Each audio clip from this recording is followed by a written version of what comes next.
ಕೋಟಿ ಕೋಟಿ ಹಣವನ್ನ ಬಾಕಿ ಉಳಿಸಿಕೊಂಡಿದೆಯಂತೆ ಮೈಲಾರ ಸಕ್ಕರೆ ಕಾರ್ಖಾನೆ.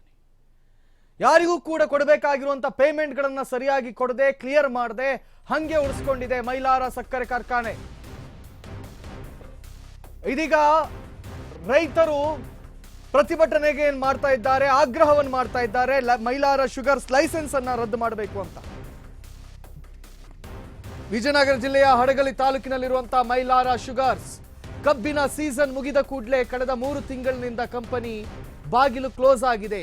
3.5 ಕೋಟಿಗೂ ಅಧಿಕ ಹಣ ಬಿಡುಗಡೆ ಮಾಡುವಂತೆ ರೈತರು ಆಗ್ರಹವನ್ನು ಮಾಡ್ತಾ ಇದ್ದಾರೆ. ವಿಜಯನಗರ ಜಿಲ್ಲೆಯ ಹಡಗಲಿ ತಾಲೂಕಿನಲ್ಲಿರುವಂತಹ ಮೈಲಾರ ಶುಗರ್ಸ್ ಇದು ಕಬ್ಬಿನ ಸೀಸನ್ ಮುಗಿದ ಕೂಡಲೇ ಇವರು ಬಿಡುಗಡೆ ಮಾಡಬೇಕಿತ್ತಲ್ಲ, ಅದನ್ನು ಮಾಡ್ತಾ ಇಲ್ಲ. ಈಗ ನೋಡಿದ್ರೆ ನವೆಂಬರ್ 30ರಿಂದ ರೈತರಿಗೆ ಹಣ ಹೋಗೋದನ್ನೇ ನಿಲ್ಲಿಸಿದ್ದು ಬಿಟ್ಟಿದೆ ಅಂತೆ. ಫೋನ್ ಮಾಡಿದ್ರೆ ರೆಸ್ಪಾನ್ಸ್ ಮಾಡಲ್ಲ, ಕಾರ್ಖಾನೆಗೆ ಹೋದ್ರೆ ಒಳಗಡೆ ಬಿಡಲ್ಲ. ಹಣ ಕೊಡದಿದ್ರೆ ವಿಷ ಕುಡಿತೇವೆ ಅಂತ ಎಚ್ಚರಿಕೆಯನ್ನು ನೀಡಿದ್ದಾರೆ ರೈತರು. ರೈತರ ಬದುಕಿನ ಜೊತೆ ಆಟ ಆಡ್ತಾ ಇದೆ ಈ ಮೈಲಾರ ಕಾರ್ಖಾನೆ. ಏನಂತ ಎನ್ಸ್ಕೊಂಡ್ರಿ, ಅವ್ರು ಕಷ್ಟಪಟ್ಟು ಆ ರೈತರು ಬೆಳೆದು ನಿಮ್ಗೆ ತಗೊಂಡು ಬಂದು ಕೊಟ್ರೆ ಅದ್ರಲ್ಲಿ ಸಕ್ಕರೆ ಮಾಡಿ ಮಾಡಿ ಕೋಟಿ ರೂಪಾಯಿ ನೀವು ದುಡ್ಡು ತಿನ್ನಲ್ವಾ? ನಿಮ್ಮ ಜೇಬು ತುಂಬಲ್ವಾ?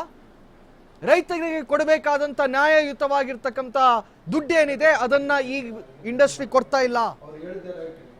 ಮೈಲಾರ ಶುಗರ್ ಫ್ಯಾಕ್ಟರಿ ಒಂದೇ ₹1 ನವೆಂಬರ್ ರಿಂದ ಕೊಡ್ತಾ ಇಲ್ವಂತೆ. ರೈತರು ವಿಷ ಕುಡಿತೀವಿ ಅಂತ ಹೇಳ್ತಾ ಇದ್ದಾರೆ. ಇನ್ ಕೇಸ್ ಆಫ್ ಯಾವನಾರು ವಿಷ ಸ್ವೀಕರಿಸಿದ ಅಂದ್ರೆ ಅಲ್ಲಿನ DC ಇಂದ ಹಿಡಿದು SP ಇಂದ ಹಿಡಿದು ಅಲ್ಲಿನ MLA ಎಲ್ಲರಿಗೂ ಕೂಡ ನಾಚಿಕೆ ಆಗಬೇಕು. ಎಡ ಬಿಡದೆ ನಿಮ್ಮ ಹಿಂದೆ ನ್ಯೂಸ್ ಮಾಡ್ತೀವಿ ನಾವು ಇದನ್ನ. ನವೆಂಬರ್ ಇಂದ ದುಡ್ಡೇ ಪೇಮೆಂಟ್ ಕೊಡ್ತಾ ಇಲ್ಲ ಸ್ವಾಮಿ.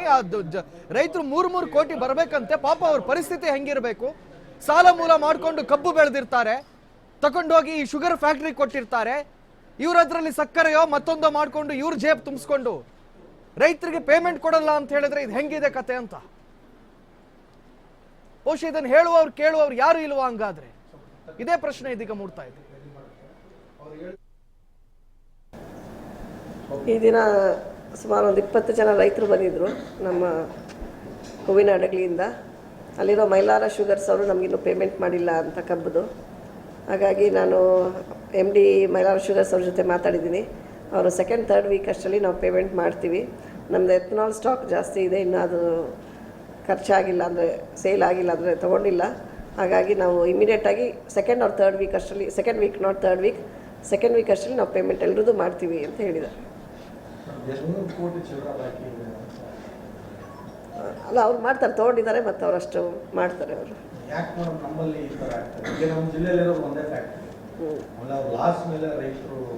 ಇಲ್ಲ, ನಾನು ಅವ್ರನ್ನ ಕೇಳಿದೆ ಯಾಕೀಗ ಅಂದರೆ ನನಗೆ ರೈತರು ಹೇಳಿದ್ದು ನವೆಂಬರಲ್ಲಿ ಲಾಸ್ಟ್ ಮಾಡಿದ್ದಾರೆ ಅಂತ. ಬಟ್ ನಾವು ವಿಚಾರಿಸಿದಾಗ ಅವರು ಡಿಸೆಂಬರಲ್ಲಿ ಜನವರಿಯಲ್ಲೆಲ್ಲ ಕೊಟ್ಕೊಂಡು ಬಂದಿದ್ದಾರೆ ಸ್ವಲ್ಪ ರೈತರಿಗೆ. ಸೊ ಅವ್ರದ್ದು ಎಥನಾಲಲ್ಲಿ ಅದು ಸ್ಟಾಕ್ ಕ್ಲಿಯರ್ ಆಗದೆ ಇರೋದ್ರಿಂದ ಅವ್ರಿಗೆ ಸ್ವಲ್ಪ ತೊಂದರೆ ಆಗಿದೆ ಅಂತ ಹೇಳ್ತಿದ್ದಾರೆ. ಬಟ್ 2nd ವೀಕ್ ಆಫ್ ಮಾರ್ಚಲ್ಲಿ ಎಲ್ಲರದ್ದು ನಾವು ಪೇಮೆಂಟ್ ಮಾಡ್ತೀವಿ. ಈ ದಿನ ಸುಮಾರು ಒಂದು 20 ಜನ ರೈತರು ಬಂದಿದ್ದರು ನಮ್ಮ ಹೂವಿನ ಹಡಗಲಿಯಿಂದ. ಅಲ್ಲಿರೋ ಮೈಲಾರ ಶುಗರ್ಸ್ ಅವರು ನಮಗಿನ್ನೂ ಪೇಮೆಂಟ್ ಮಾಡಿಲ್ಲ ಅಂತ ಕಬ್ಬದು. ಹಾಗಾಗಿ ನಾನು MD ಮೈಲಾರ ಶುಗರ್ಸ್ ಅವ್ರ ಜೊತೆ ಮಾತಾಡಿದ್ದೀನಿ. ಅವರು 2nd 3rd ವೀಕ್ ಅಷ್ಟರಲ್ಲಿ ನಾವು ಪೇಮೆಂಟ್ ಮಾಡ್ತೀವಿ. ನಮ್ಮದು ಎಥನಾಲ್ ಸ್ಟಾಕ್ ಜಾಸ್ತಿ ಇದೆ, ಇನ್ನೂ ಅದು ಖರ್ಚಾಗಿಲ್ಲ ಅಂದರೆ ಸೇಲ್ ಆಗಿಲ್ಲ ಅಂದರೆ ತೊಗೊಂಡಿಲ್ಲ.